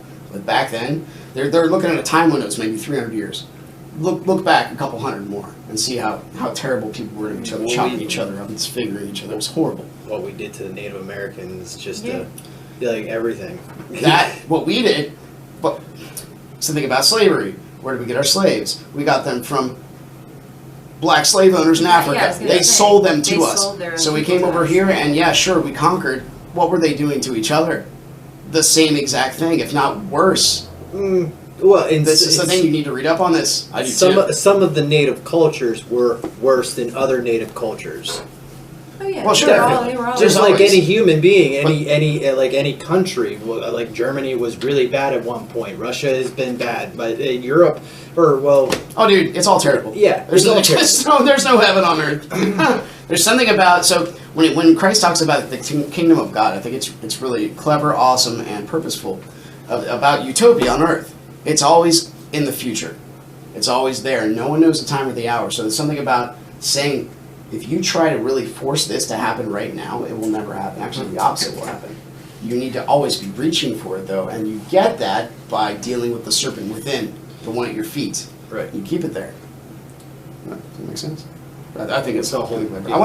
I wanted to just read a little bit about this dude right here, because I read this whole book, and it was a giant, awesome cut I gave myself, to lack of a better word, because it talks about Buddhism. I waited 225 pages for him to say it, because I knew it before I read the book. This whole album, I think it's worth a listen to. And the reason I say I think it is, because not everybody can. So, this book is about, roughly, what drug addiction, loss of God, leads to carnality, senselessness, pointlessness, and eventually to suicide. It's an amazing album. It is It's amazing. an amazing album. So why would you subject yourself to this? You watch the broken, the uncut, and I've seen it when I was younger. Literally, you see a guy get dissected alive on a table. That's not pleasant to watch. And as a young person, you try to say, well, this is so, that's not cool. It still haunts me. I have nightmares about this kind of stuff. It's terrible. And so what he was trying to do is go as far as he could this way within. And the song Hurt, it hurts like a post-suicide note. I hurt myself today to see if I could feel I focus on the pain. The only thing that's It's real. real. Yeah, so if you have you heard that song? Johnny Cash did a cover of it. It's really I'd interesting. have to hear it, probably. Yeah, it was 9 Inch Nails first. I know. Yes. So that was the point, and he was revolutionary. He was also he was a musical genius. He was doing things that we could do now, sort of, but he was doing them in like 1994. So from the audio sound, it was pretty amazing. But he finally said it. He says, "Hurt becomes a final act of willing crucifixion. The narrator acknowledges the contradictory, conflicted, and compromised nature of his damaged self, accepting all its flaws and weaknesses. He seems to accept the meaningless sacrifices caused by his rage, despair, and self-loathing, seeing the ultimate futility and wretchedness of his suicide," because it's about hurt, the post-suicide note, "or what might have just been an imagined fantasy attempt. This overturns the album's early rejection of faith and God, and this newfound humbleness also neutralizes the narrator's aspirations toward all-consuming desire and dominant megalomania. Instead, he seems to achieve a more openly spiritual, post-religious state of grace that resembles Buddhist rejection of ego and self-importance, and instead points toward recognition of universal suffering as a shared fact of existence." It took 225 pages to get there. I wish we just said that in the first chapter. Because that's what it is. Suicide is opting out of suffering. That's the thing. That's what God does not shine upon that one. Endure. You should endure. So why would you read a book like that? I had a pastor say to me that, someone came in here, they were transgender and suicidal, I wouldn't know what to do. And I almost flipped on him. I didn't, because I don't think it's my place to. I'm still praying about this one. Pastors specifically, because that's an anointed title as far as I'm concerned. Put them in their place when it comes to that stuff, because your job as a pastor is to deal with the broken. And if you can't deal with a broken person, or at least tell them where to go, you got to really question what you're doing. You need to be able to help people. But anyway, you read books like this, and you look at the darkness, the same reason you learn a foreign language. To communicate, to talk to people. Sometimes you cannot be there to understand it, but you can at least try. I think that makes sense. So Jesus actually talks about these three dragons, rather the serpent into the dragon. This is the last point, and we'll take a break, and maybe like a 10-minute discussion. Oh my gosh, I talked too long, dude, I'm sorry. The suicide thing is a little rough subject for me, because I don't think anybody really recovers from suicidal thoughts. As long as you have suicidal thoughts, you could potentially be suicidal. I've been fighting that since I was 8. Yeah, man, you don't have to listen to this album, it's okay. Oh, no. Like, I actually love the album. It's a great album. Suicide's always been a rough thing because it's perspective. You can tell me all you want about how I need to save my life, but that's not going to change how I feel. Oh, sure. What's the number one way to help somebody who's feeling that way? You know, Well, I mean, talk. talking is great. Talking is great. Listening, but Listening, relating. but even relating can get thrown out. Like, I could relate, but doesn't mean that I know exactly what's going on. Oh, well, that's also the postmodern Yeah. idea that you can never know anything really. Well, and when it comes to pain, it's like saying, this is C.S. Lewis, it's saying like a telephone pole does not exist because it's further away from me. We can understand pain. This is the knowledge of good and evil we understand in ourselves. We can definitely understand it in somebody else because we have to relate. Now, when it comes to that one, that's specific. That also could be neurological. So this is per Jordan Peterson, which I highly recommend listening to. So the first thing you do is give them antidepressants because you can't help somebody that's dead. Sometimes they need that. Right? Sometimes they do. They really do. I listened to a band for a long time called Say Anything, and there was a huge difference between albums because the last album he did that I thought was amazing was unmedicated, and then when he decided to start medicating himself, everything changed. Well, he was no longer the same person. Right. The music changed, the lyrics changed. It's, Once you peel some of those layers back and you put something else in between. So underneath, you think that would be what holds up any person or any album, but apparently not. No. You know what I mean? And Trent Reznor changed his music a lot too, because he went into rehab. I don't think he tried to commit suicide, but he pretty much said I was basically living the album. Mm-hmm. And then he got cleaned up, got off of drugs, and had a family. He bounced back from it. He is just so happy and healthy since then. He took like 9 years off or something ridiculous like that to break the fragile. So anyway, that's the first thing you do. The second thing you do that's almost always, because there's always exceptions, proven to succeed, is you take the person who's having those thoughts and you have them help somebody less fortunate than them. Like literally go out and not give money, but feed the homeless yourself or take care of a child. You know, these kind of things. Because this is the whole point of the cross. Life is more significant the more suffering you try to take out of the world and take responsibility for it. And that's carrying your cross and walking to the tragic end of our lives. You can live a life worthy of the suffering by carrying that cross. And that gets rid of your suicidal thoughts because you have purpose in life. It's amazing. You put more suffering on your back and you find more purpose in life. It's so cool how that works. And terrifying at the same time. So Christ actually talks about these 3 dragons. He's in Matthew chapter 4. Then Jesus was led up to the Spirit into the wilderness to be tempted by the devil. When he had fasted 40 days and 40 nights, afterward he was hungry. Now when the tempter came to him, he said, "If you are the Son of God, command that these stones become bread." And he answered and said, "It is written, man shall not live by bread alone, but by every word that proceeds from the mouth of God." And the devil took him up to the holy city, set him on the pinnacle of the temple, and said to him, "If you are the Son of God, throw yourself down, for it is written, he shall give you his angels charge concerning you. And in their hands they shall bear you up, lest you dash your foot against a stone."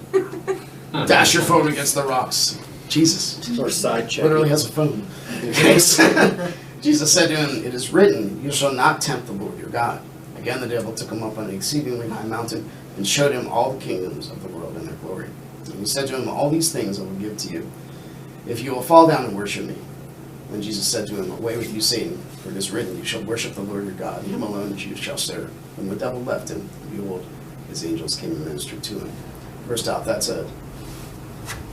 an ideological example, archetypical example of how you deal with those kind of thoughts. You go through them. The way out is through.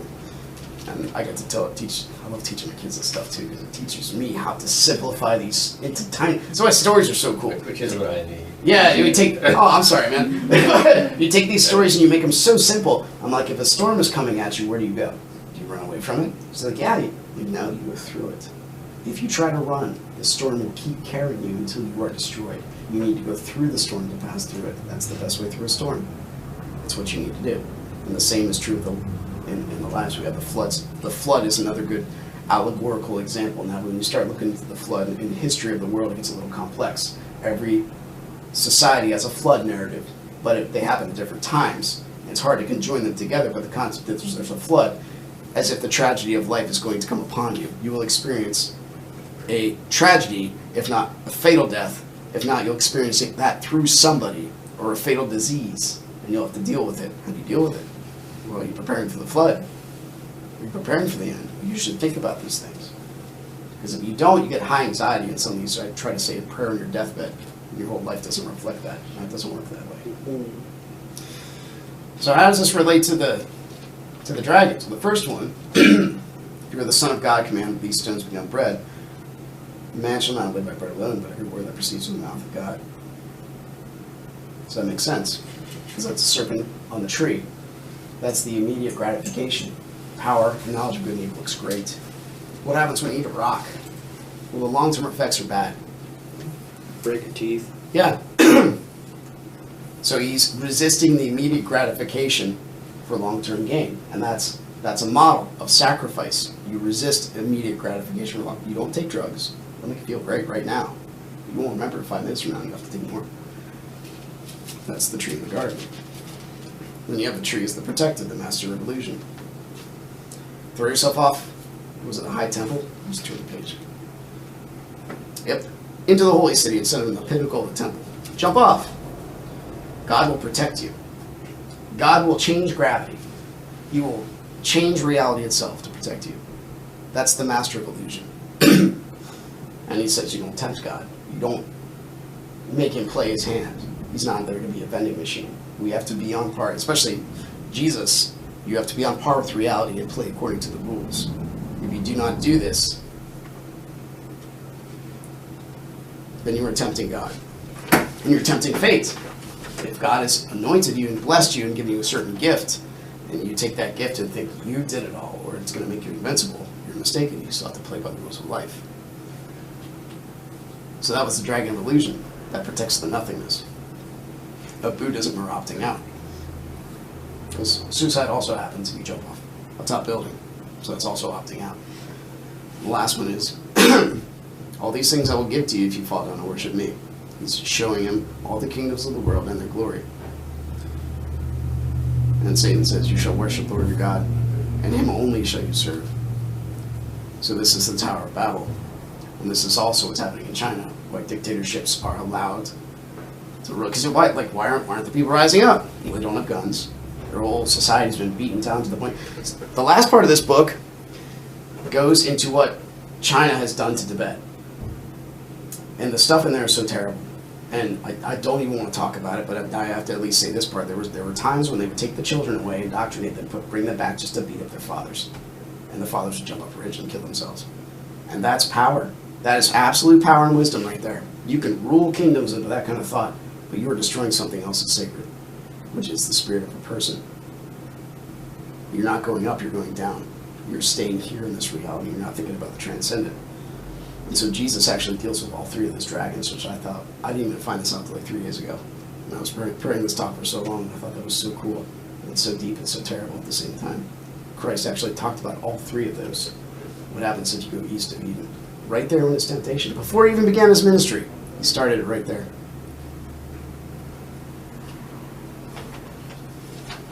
So that's all I have to say. So let's take at least a 5-minute break. And then we can, stretch your legs. Thank you for being patient. If you have any questions, and we will talk for a little bit. It's already like 8 now. We started late. I was going to say, I think that's because of the whatever. late start. So I'm up for a bit. So Devil's advocate on the suicide thing. I don't know. This might be a little insensitive. Unoffendable, brother.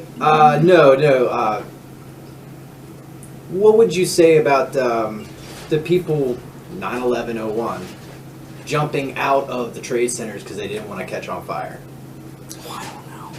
How would that be suicide or? Technically, yes. I don't know, man. That's tough. That's choosing how you want to die. yeah. If it's inevitable, If it's inevitable, is it okay to take your own life or let it happen? so this is something you got to pray about, even if it takes 2 seconds. Yeah. Like these are seriously tough things, and these are exceptions, right? Like, does that happen every day to every person? But Well, is no. suicide an exception? Is there an exception? That's an exception. where you're kind of where you're going with in the whole concept is that at any cost, suicide is not the exception. At any cost, suicide is not the exception. Well, suicide itself, like people don't go around killing themselves all the time. That's No, what I mean. it just the whole concept is an evil concept. Oh yeah. Okay. Yeah, it should be. It's not something that should happen. Yeah. Period. God sets us up here in the book, pointing to Christ, where there's a certain like template of life, and if you step outside of this, you break it. We drink water, right? You don't drink gasoline. No. Gasoline will kill you. That's one of the examples. Like this keeps us alive. Same thing morally, same thing psychologically. And it can happen through not direct poisoning, it can happen through years of telling yourself something is okay when it's not. The issue we have, especially like when I was studying the Methodists and their relationship to homosexuality, their whole book of discipline talks about how they do not approve of the practice. Now they're trying to vote in homosexual preachers. So here's the middle, right? This is the desired way to go, and that would be Christ. Nietzsche said there was only ever one Christian, and I kind of believe him when I examine my own life, and that was Christ himself. Imagine if you actually believed in God all the time. Well, what is a Christian? What A is follower of Christ? what is belief? Right? What do you believe? Like even I would argue even the atheist believes, because you go outside and you look straight up. What are you looking at? You're looking at the infinite cosmos, and your soul sings to that. And we tend to copy things. Like we worship things, and we can copy things. Worship and copying are almost on par with each other. You worship what you idealize. They have to believe to an extent because they have to believe enough to believe in nothing. Yeah. There is a belief that shortcuts evidence. Yeah. Oh, there's this so this is the example of like rational evidence versus empirical evidence. So rational is like, yeah, that hurts. If I hit myself hard enough, that's rational evidence. I do this, it hurts. I shouldn't hit myself with something. It hurts. That's rational, proven. So there's this guy, I actually wrote his name down because I keep forgetting it. His name is Ignaz Semmelweis. Semmelweis? Anybody know that name? It's okay if you don't, it's weird. It's a weird name. So he was the guy who, in his hospital, he was wondering why, when doctors delivered babies, there was like a 30% chance that the mother would die. Like every time. But when a midwife delivered a baby, it was like 2%. They called it like I'm sorry, real quick. If any of y'all need a bathroom, it's right here. All right, thank you. Yeah. That's why. So he was wondering like why is that the midwives have a 2% mortality rate with the mothers specifically and the kids. The kids weren't as high, but the mothers would almost always die. And he made the empirical deduction that if you wash your hands after dealing with a cadaver, a dead body, before you deliver a baby, they won't die. And he did this, and it went way down. But the thought process of the day was viruses are only transmitted through the air. That touching something, that doesn't do that. We can't see that, because that would be rational evidence. You can see it happening. But they were these things, so you're putting pus on the kid. That's basically what you're doing. But you can't see that. That was way too small during the time. That guy literally, now, there's questions about whether this was the result of, but he went to an insane asylum after that, like shortly after that, because people were just laughing at him. You gotta be kidding me. And this guy saved so many lives because it turns out if you wash your hands under running water, it's good for everybody, specifically doctors. We were talking about this a little earlier about the concept of vaccines. That you could take the rise of vaccines and the awareness of hygienics now necessary that is for people. You could draw an identical line, almost like we don't need this stuff in our system. We just, wash your hands. Turns out that's like the best defense against anything. Don't touch your face as much. Well, we have masks now, so we do that all the time. It's like we just kind of flip around and go backwards. Well, that's an example of that. So, playing devil's advocate on this suicide thing. Is that his question? I'm gonna forget what he said for that. I mean, he's always playing devil's advocate. Dude, that's okay. This talk is just as much for me as anybody else I care about because I gotta bounce things off of you guys. I was thinking about that when he talked about 9/11, that's the real personal thing, and it's like, I don't know what they were thinking when they did it. Did they think maybe there's a chance, maybe they'll just be broken, mangled? I don't know. I've read stories of people who have survived falls like that. It's weird and rare, but it has happened as opposed to watching the flames come up to you. I mean, that's... Yeah, they might have thought it was their only chance of hope. I don't Yeah. know. Yeah. Or it was faster. Or it was faster. And that's tough. And that's something I think we can't answer unless we're in the cockpit. The whole point I was trying to make is the middle is where we want to strive to be. And as we journey, we have to do constant course correction, especially as followers of Christ. Benjamin Franklin tried to be a moral person for 5 years of his life. he actually kept a checkbook and wrote down 13 virtues. And for 5 straight years, he tried to keep them all. And once he got one down in 1 week, he'd move to another one and then immediately screw up the other one. 5 years he did this every week of his life. And he's like, yeah, it turns out it's harder to be moral than I thought it was. No kidding, dude. so it's very tough. So we try not to move the middle over, because that's not reality. And that's when you want to, even though it says in Timothy, you're a husband of one wife, as you're raised up in the church, like, this is what we want you to be. Like, no, you can be homosexual too. But that's not what happens. This stays here. But the narrative, the master of illusion, puts it this way. So if you cross too far over into this territory, you actually destroy the whole system without even knowing about it, because you believe the illusion instead of what's actually true. Does that make sense? You guys got anything else? You guys have been suppressing yawns like crazy. I appreciate it. The suppression of the thought is there. Any talking points? Any questions? We had a friend a couple weeks ago, actually on our anniversary. We had some people over, and he decided he was going to stay and drink till about, what, 2 o'clock in the morning? No, it was at 12. But 12. But he Felt really... Like 2. we could usually be bed around 8, so yeah. Oh yeah, me too. I got you. For the first time in years, really challenged me and my faith, and challenged both of us. Well, I almost smacked him, so. At one point in the conversation, he was asking me a question, and because he was so drunk, I was starting to stutter.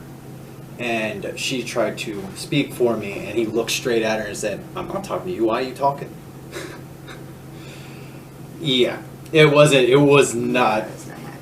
Yeah, but he really challenged us. He was trying to say, like, isn't your faith based out of fear? And I said, what he was saying. He said all faith is based out of fear. Sure.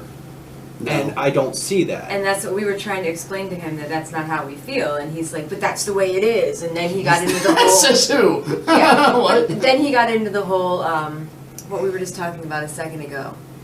About belief versus non-belief and the atheists. And, I said, well, if you believe that, then you're still believing something. And he just... We broke his brain, apparently. Yeah. Because he couldn't get the logic behind faith. There's really no logic behind faith. You're blindly believing in something you can't see. But at the same time, he was saying things like, I don't question God. I don't believe in God, but I don't question God. I mean, God's there. Like, he just wasn't... He questioned me. He was not in his right mind, is kind of what you're telling me. He came at me, he's like, why do you time. question? Why are you telling me you have to question? I said, I don't question God, I question the people that preach it, because it's perspective. That's fair. Yeah. You should. So we use our best evidence to find truth. Yeah. We can make truth from deduction. We can take truth from the negative. There is some sort of truth in faith is based on fear.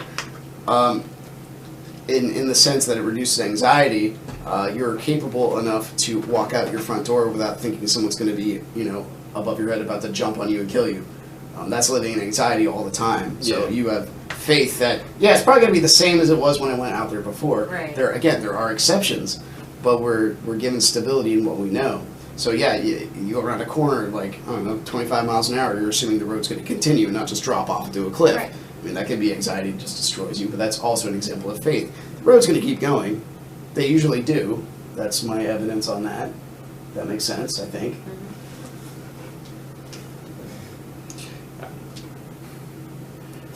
I've learned drunk people, and I've been there. You just gotta let them get through that. It's really hard being sober and having to listen to it. He's the same way. He thinks the same way when he's sober. When he's sober, and like he's obnoxious about it. Yeah. You actually know him. What's his name? Yeah, it's Blake Bowman from who had the pothead, long hair pothead kid from Ollie's. From Ollie's. He did. Okay. He was there when I first got there. Yeah. I never got a chance to talk with him really, but it would have been amazing. I'm sure. Back then, you wouldn't have had a great conversation with him.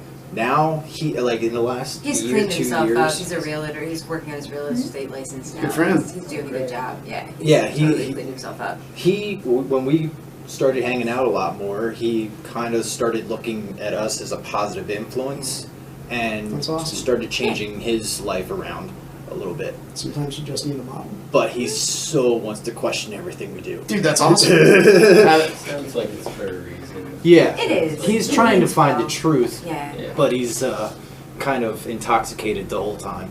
Well, that's his own serpent in the garden. I don't Yeah. feel like faith is blind though. Maybe for some of us it is, and we'll get there. But I feel like I've seen God plenty. Oh, in man, all the ways yeah. that He And does, again, where I don't. Again, that goes based on the perspective that my experience was a very physical experience when I came to God. Yeah. When I was brought up in the church, Mennonite. I come from, I was brought up on a 200-acre dairy farm in Mennonite country. So that's just my background. And when I was 16, I kind of renounced my faith because there was some things happening in my life that I looked at and I said, if that's what a Christian's supposed to be, I don't necessarily want to be it. And went on a spiritual journey of my own because I couldn't give up the fact that there was something bigger than me. So, but in all of that, from 16 to the age of 24, I was on a hopeless journey to nowhere. I was homeless for 5 years. I was just didn't know what to do, and came back to God, and everything slowly turned around, but it just, from there it was good. It's interesting. That's also a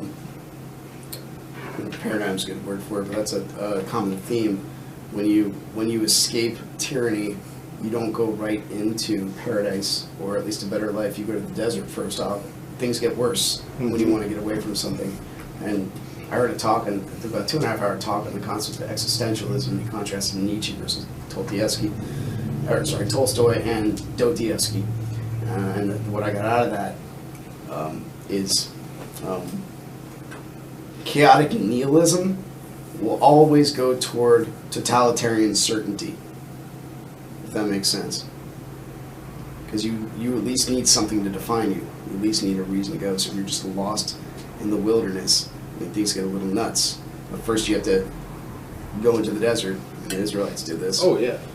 Before you can come out, because they wanted to go back to Egypt, but they were slaves. It's not better. You guys forgot what pain felt like. You shouldn't go back there. It's not a good thing. When generations and generations of your own people were brought up in a certain way, it becomes the norm. And that's why a generation had to be walked through the desert, because God could not start through a point of ungratefulness. Right. And if you're walking through the desert as the start of your life, anything's going to be better than this. It's a good way to show people some gratitude. Anything else? No? That's past everyone's bedtime. An hour and a half Yeah, past hours. definitely past yours. No, we do get up between 4:30 and 5 every morning, so that's why we usually head up to Oh, bed okay, around yeah. 8. So I gotta wake up before my kids, or I don't get any reading time in. If we don't wake up before 5, our cats are digging and in. then the dog Oh. starts prancing. It's a natural alarm. Feed Feed them wet food at 5 o'clock every day. Oh man, they'll be on you. Oh, No, we don't feed them wet food. we don't have to feed them. They're already there. All right. Actually, I've had a similar thing this past week. 6:37. It's been tough. What are you doing these days? Especially the change in times and Are everything. you full time now? Bending, I don't know. Oh, still bending. Okay. I don't know. Yeah, I feel like I've been telling well, one, I didn't have anything else lined up, but It's bright. also I've been telling them Yeah, to come and now back, it's dark so at like 4:30 I'm at helping night. Think them about through the giving holidays. people your word. You Messes up my tend Yeah. to want to honor it. Yeah. It's crazy how that works.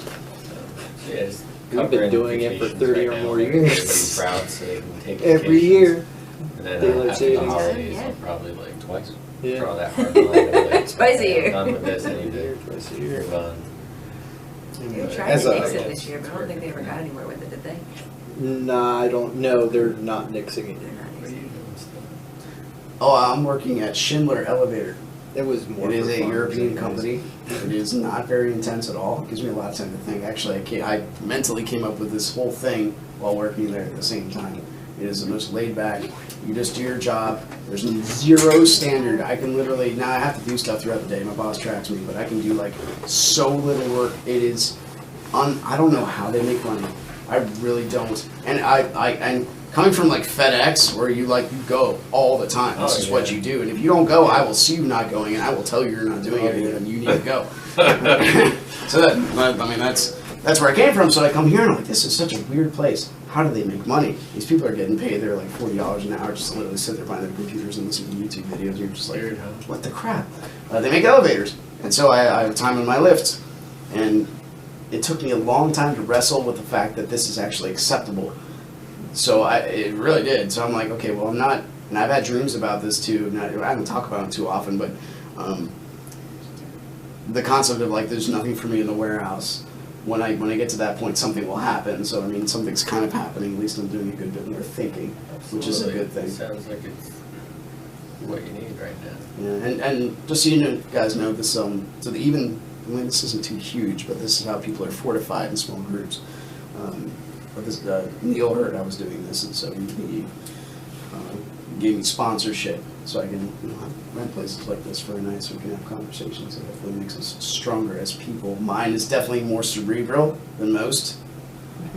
So that's why I try to dip into some music as well, because that is the heart. So I try to mend the heart and the mind. Not everybody can go on the level of philosophy that some other people can go, and that's fine. Words are influence, and what we're listening to is not just the music, but the lyrics. Yeah, there you are. It's met. Dude, that's one of the biggest conversation starters I have in my job is, what are they saying? Because everyone can listen to music on the floor. And if they say, I don't know, I'm like, well, that's a problem. I've been trying not to listen to that stuff so much. Now I want to go listen to it. I want to have a reason to, but you brought up Tool, and I keep hearing the same lyric over and over again. I'm praying for rain. I'm praying for. Oh, that song's so good. So that's Anemia, right? Yeah. Some say the end is near. Some say we'll see Armageddon soon. I certainly hope we will. I sure could use a vacation from this BS crap show. See if I can PG-13 this thing. Yeah. But anyway, so even that has a positive spin on it. Yes. Because he's like, if Arizona's going to fall into the ocean, if California's going to fall into the ocean, the end is going to come. Do something. Learn how to swim. At least prepare a little bit for the flood that's coming. Stop worrying about your toupees and cosmetics and all this other crap. Do something productive. That's the whole message of that song. Lots of swear words in it, but that's the message behind it, and that's a positive message. At least do something. Pick up some of the suffering on this world, even if it's your own. Do something with it. Don't just sit there and complain about all these luxuries you have as if you need more. Yikes. And there's still some people that will listen to it and not get that. No. I got that when I was 16. Which, by the way, I was going to talk to you on the side, but was I supposed to register for this class? Oh, dude, I'm no, really you're sorry. I fine. wasn't sure if it was one of those or if it was a different. The last one I had was like that, but so this is. I mean, I think the potential was like 20, but it doesn't really matter. And I think this is more intimate, and we get to bounce ideas off each other anyway. Okay.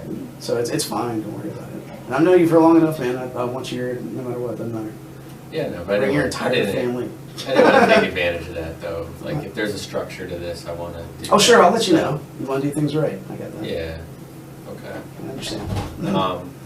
Yeah, have you guys heard the singer of Korn? I'm not good with names. Yeah. J.C. Davis? Jonathan Davis. Jonathan Davis, thank you. I'm Jason Davis. Oh my goodness. I've heard of that guy.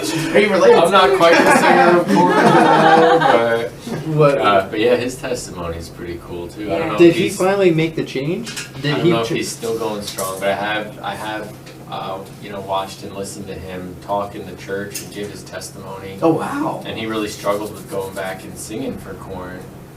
And it's so amazing when you see these things, and I'm like, him of all people, like, really? Well, I didn't know Jonathan Davis became a Christian. I know their guitarist Head and their bass player Fieldy, they both came to God, and a lot of that happened.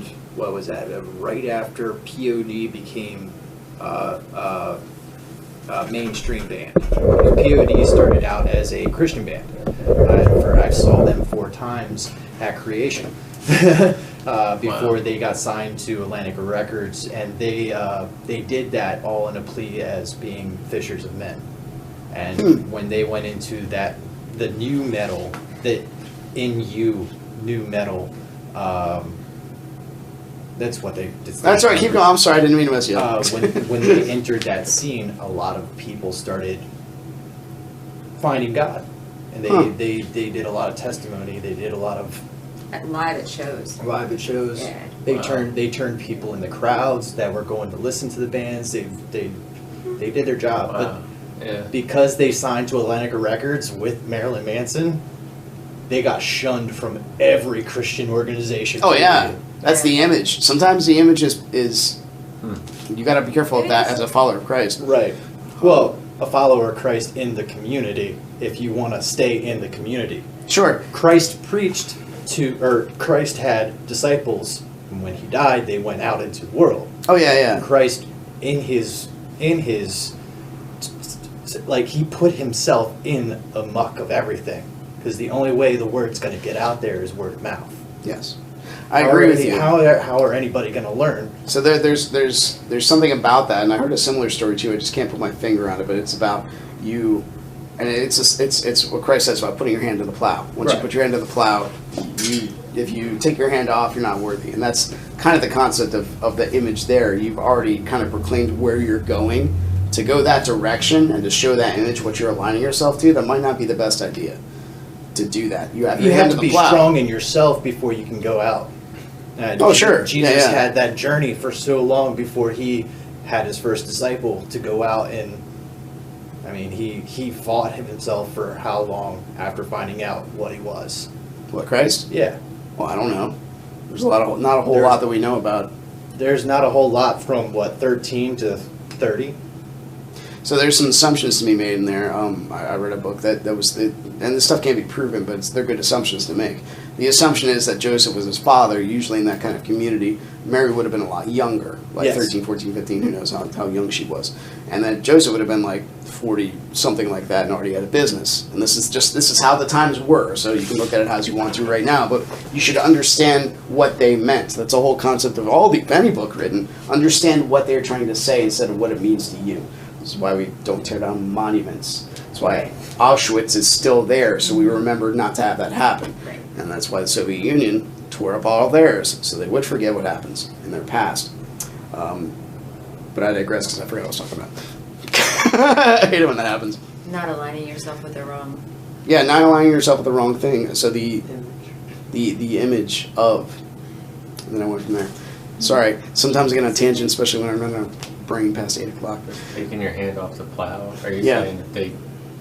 So once you commit to this ideal, I'm a follower of Christ, but then you go back into the regular kind of pool of things, specifically Marilyn Manson, because he is not aligned, as far as I can tell, No. with that kind of group. You say, I'm just going to hang with these people. Well, it's a little bit different, but you've already kind of made your case, and you're still going to go back to that life? That's kind of weird. Paul had this out with Peter, when Peter started to, be more Jewish, even though Gentiles were around him. And Paul's like, you shouldn't do this and say that they have these same kind of standards. That's not for the Gentiles. They're just to believe in Christ and keep themselves, basically sacred. Well, in defense of POD, they didn't grow up in that lifestyle. They grew up in the church. The band grew up in the church and decided to go seek or preach in those conditions. Okay. Yeah, I mean that's a good way to do it. You can get your message out there. It's like that age-old, like, your parents always tell you, like, why are you hanging out? Don't hang out with the wrong kids. You're hanging out with the wrong crowd. My fight always was, yeah, but I'm not doing anything wrong. Well, I was doing both. When I was younger. Well, no, but you can be a strong enough person to go out and do that and Sure. still be true to yourself and your faith. I just don't see anything wrong with it.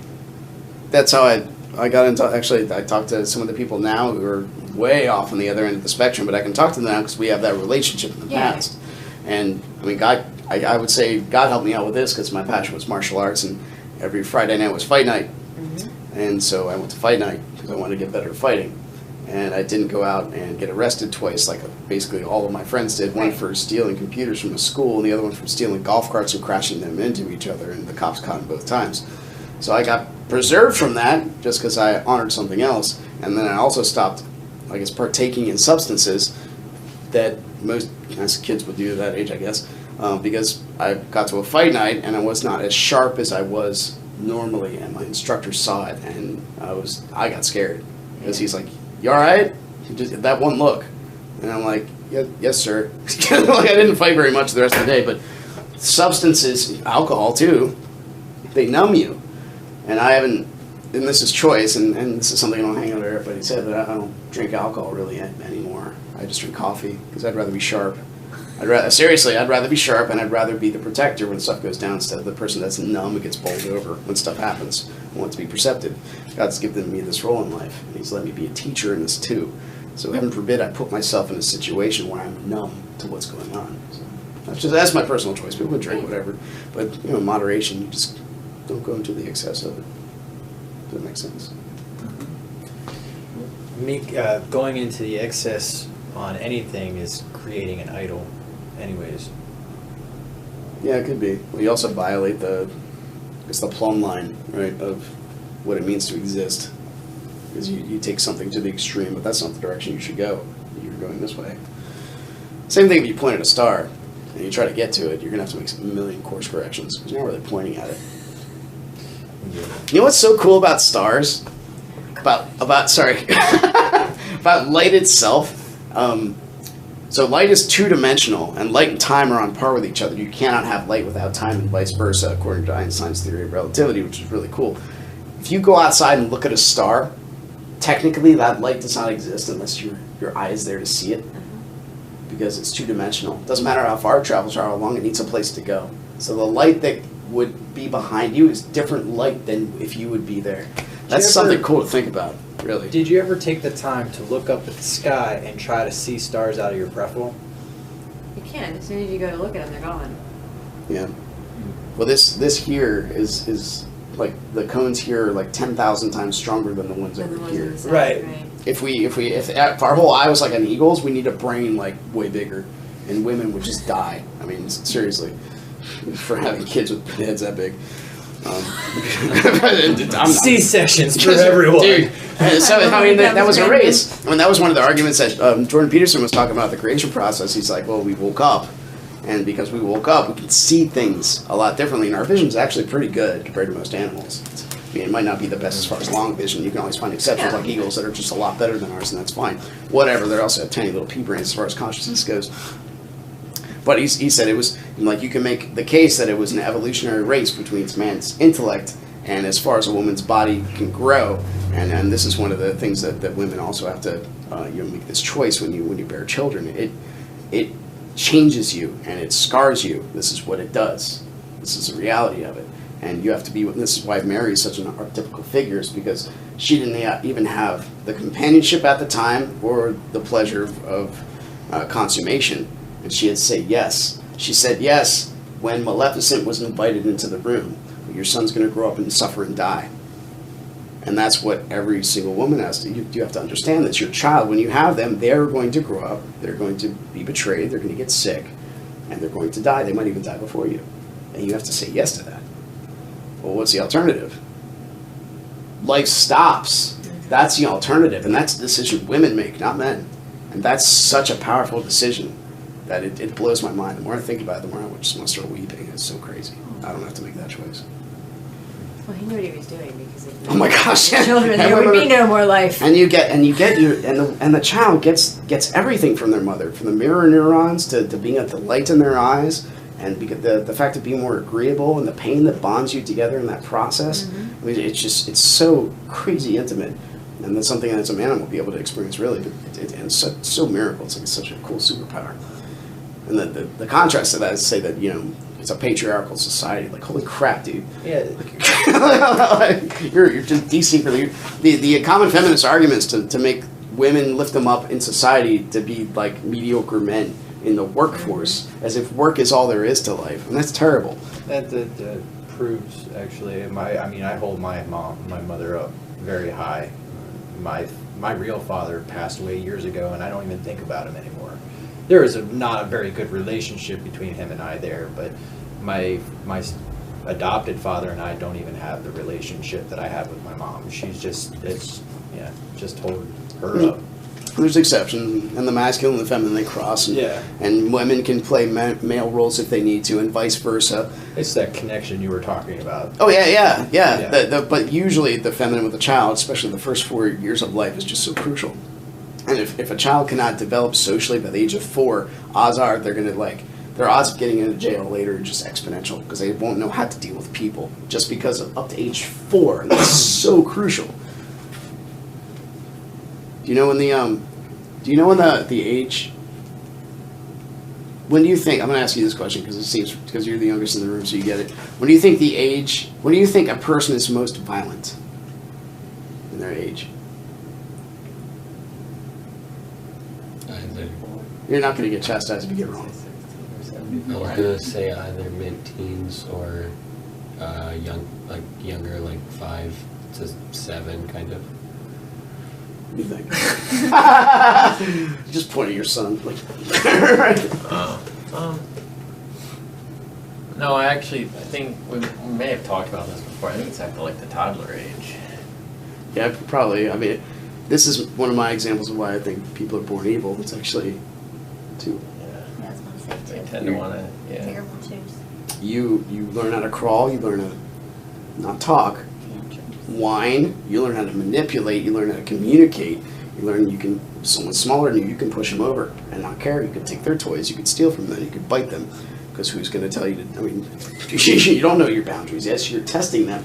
And age 2 is when you are the most violent in your life. You'll just do something because you can. You'll push someone off the Tower of Immortality because you can. You know what I mean? It's crazy. The age 2 is when you're the most violent. Look what I just built. Exactly. You'll just tear everything up. So much easier to destroy. Any other ideas? No? Okay. That's it, guys. Thanks for coming. Take a donut on your way out. Thanks. Quiet. Anything you need? No, I'm just listening to you. But, Alright. yeah, there's a. I told you I wrote that book, so there's a lot of some of this correlation. I'll have to talk sometime. You wrote do you have it in print, or it's still? It's in no. I'm like in the middle of editing and stuff. Oh yeah, once you write it, you gotta. Yeah, I understand that. I do that with just some of the tiny things I do. What? Yeah, I'd love to read it. If you don't mind, what's it about? It's called Dominion of the Image Bearers. So it takes a look at worship from the aspect of not necessarily what we give God as much as fulfilling our purpose as image bearers, as having as the blessing of dominion and then that unfolding in our lives and carrying it out. More Worship, like any type of worship, or anything. Worship. So I wouldn't define worship as specific actions as much as I would define it as literally fulfilling the purpose that God has given us. Yeah. Okay. So yeah. I mean, You're there are worshiping- acts of worship, but Well, no, you're saying the act is worshiping God through growing. Yeah, Yeah. acting out your life, right? Acting out yeah, your life. it's all of process. us. It's the whole participation with God, Mhm. because he's the well. You were talking about childbearing, so we're image bearers, but God gave us obviously godlike qualities. We can actually make image of ourselves. Yeah, that is through. nuts how that works. But yes, but yeah, there's just a lot of neat because I talk about the serpent too, and just how that's the most prolific symbol of spiritual beings that exist. And it's everywhere. Yeah, It's How do you crazy feel how that's about everywhere. that with science, with the symbol of the serpent with the Caduceus. yeah What's that? with medical. Oh, the Caduceus. It stands for good and bad and Yeah. all different. It's not just an evil symbol. It's very much a good symbol.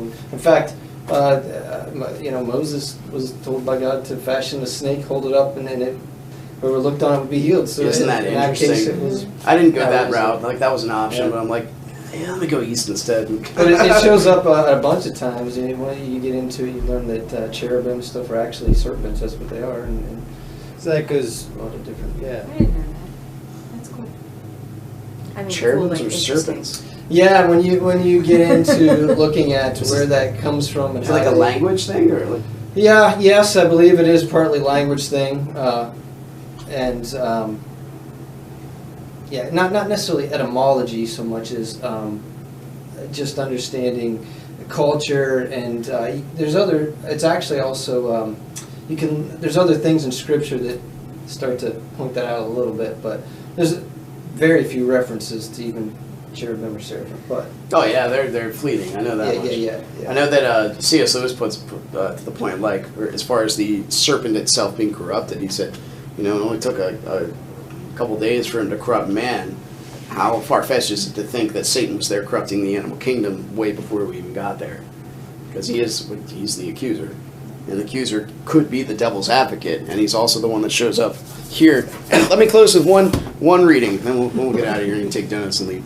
It's actually what Carl Jung says about Christ. So I wrote, wow. Because this guy, he got to the point where he would not say, I believe in God. Because, I mean, when you really dissect that, like, what do you mean by believe? Because what you're trying to do when you ask me that question, you're trying to put me in a box of what you think belief is, instead of asking me what really my relationship to the transcendent is. So he said, I act as if God exists. That's as far as he got. Who knows how much further he went, but that's what he is on record of saying. But he says, for the believing Christian, Christ is everything, but certainly not a symbol, which is an expression for something unknown or not yet knowable. Yet he is a symbol by his very nature. Christ would have never made the impression he did on his followers if he had not expressed something that was alive and at work in their unconscious. Christianity itself would never have spread through the pagan world with such an astonishing rapidity had its ideas not found an analogous psychic readiness to receive them. It is this fact which also makes it possible to say that whoever believes in Christ is not only contained in him, but that Christ then dwells in the believer as the perfect man formed in the image of God, the second Adam. Psychologically, it is the same relationship as that in Indian philosophy between man's ego consciousness and Purusha, or the Atman. And that's, I'm not going to go into that. It is the ascendancy of the complete or total human being, consisting of the totality of the psyche, consciousness, and unconsciousness of the ego, which represents only consciousness and its contents and knows nothing of the unconscious. But in many respects, it is dependent upon the unconscious and is often decisively influenced by it. This relationship of the self to the ego is reflected in the relationship of Christ to man. Hence the unmistakable analogies between certain Indian and Christian ideas, which have given rise to conjectures of Indian influence on Christianity. Again, he puts myth on par, Christianity and Indian, because Indians have love a lot as being the underpinning of what they believe, but it's not the same kind of love that we would believe is following Christ, because we have more of on par with duty and sacred. Theirs is a little bit different, as far as I can tell. All right, that's all I got, guys. Well, thanks for sharing. Yeah, Thank have you. a safe drive home. I'm gonna have a game day soon. I'm gonna invite you, so you can't don't just come here and talk and leave. We can actually hang out, play some games. So I want to tell you all night that I love your booth. Oh, they're so cool.